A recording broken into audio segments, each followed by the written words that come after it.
महातेजस्वी दृढ़ संकल्प वाले अर्जुन ने उस प्रदेश में तपस्या में संलग्न होने के लिए स्थान चयन किया और कुशा की लंगोटी लगाई।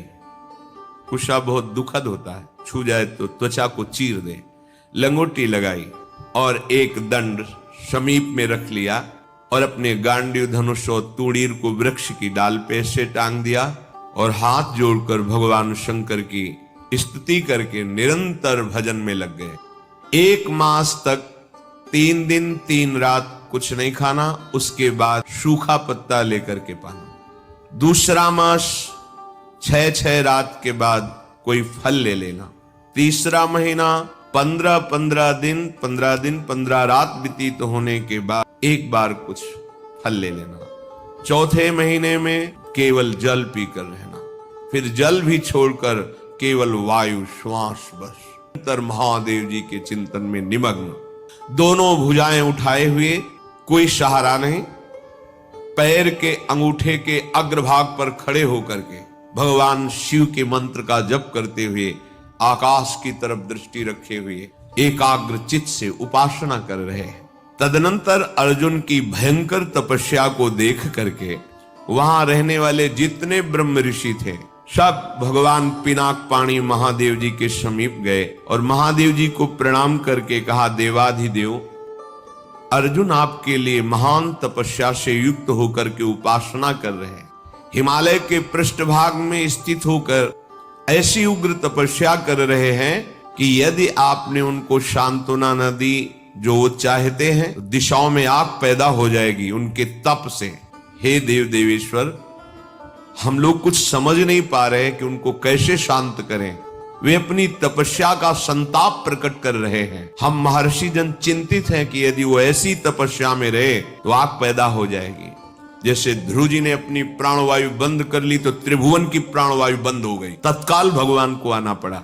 पवित्र चित्त वाले इन महर्षियों की जो सदा सबको सुख देने में तत्पर रहते हैं, उनकी बात सुनकर भगवान देवाधिदेव महादेव ने कहा, महर्षियों मुझे पता है, तुम विषाद मत करो। अर्जुन की तपस्या किसी को कष्ट देने के लिए नहीं है। अर्जुन के मन में जो संकल्प है वो मैं जान रहा हूं। वो किसी लोकांतर के भोग की इच्छा से तपस्या नहीं कर रहे हैं। उन्हें जो पाना है वो मैं प्रदान करूंगा।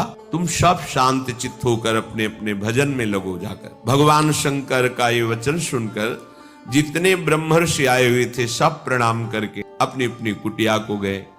उन महात्माओं के चले जाने के बाद सर्व पापहारी पिनाक पाणी देवाधिदेव भगवान शंकर किरात वेश धारण किया, दिव्य कांति धनुष बाण धारण किए हुए, मृग चर्म धारण किए हुए, और भगवती उमा भी उसी भेष में साथ में, और साथ में उमा के साथ बहुत सी देवियां और महादेव जी के साथ उनके गण, पर सब किरात वेश में। जे ही भगवान शिव इस वेश में वन में प्रवेश किए तो सारा वन शांत हो गया। खग मृग पशु पंछी वायु जल सबका कोलाहल शांत हो गया, आवाज बंद। एक घुरघुराहट सुनाई दी उस अर्जुन को।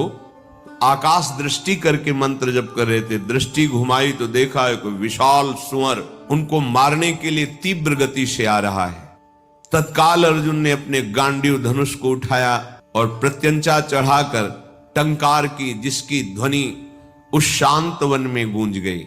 अर्जुन ने कहा, ऐ शुकर, मैं तपस्या में लगा हूं, किसी को कष्ट नहीं दे रहा हूं, फिर भी मुझे मारना पड़ेगा, क्योंकि तो बिना अपराध के मुझे मारने के लिए आ रहा है। सुदृढ़ धनुष वाले अर्जुन को प्रहार के लिए उद्यत देखकर किरात रूपधारी भगवान शिव ने सहसा रोका। ऐ वीर, इस शूकर को मैंने पहले शिकार रूप में निश्चित कर लिया है, तुम अपना बाण मत चला देना।